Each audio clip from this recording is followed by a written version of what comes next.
Good morning, students of class 9. You are welcome back to the e-classes now. Let's continue our lesson in history. We are doing socialism in Europe and the Russian Revolution. So right now we are talking about Russian Revolution. Socialism we have finished. So now here in Russia we will talk about 2.2 economy and society. Let's talk about the society of Russia. 85% of the Russians were agriculturists. They used to work in farms. They used to grow crops. 85% of them were farmers. And industries have not come up. So there were only few industries in pockets, such as St. Petersburg and Moscow. Few industries were there, and during the 19th century railway lines were constructed and more industries were set up as foreign investment was poured in, as foreign investment came in the country. So most of the industries were privately owned and the wages were very low. They had to work very hard for long hours. So we have learned up to there, up to point 8 we have finished. Now today we'll start from point number 9 to 14. So let's talk about the society and about the workers. A new social group, workers group or factory workers, that's a new social group emerged. Now here number 9, workers were divided. A social group. There was a division of society or group of workers. How? Let's see. Some had strong links with the villages from where they came from, and some of them they settled in the city permanently. There were two types of workers.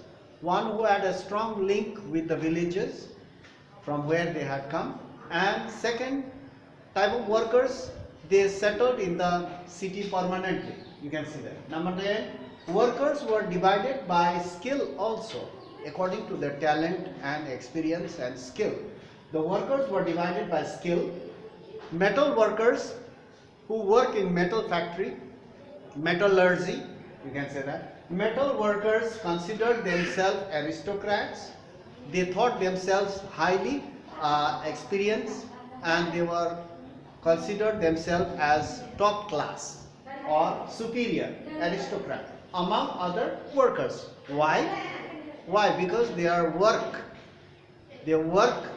demanded more training and skill.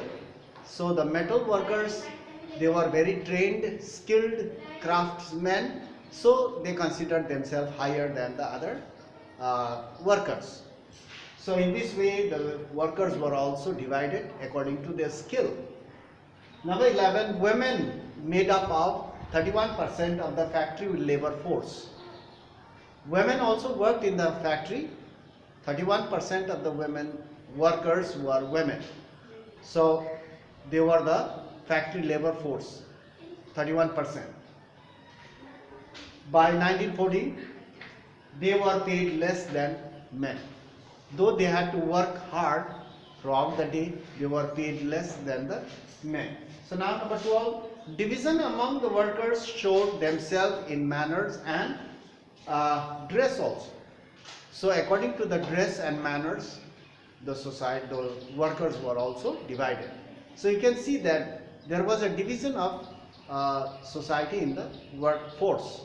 So some workers formed associations to help members in their financial crisis or hardships.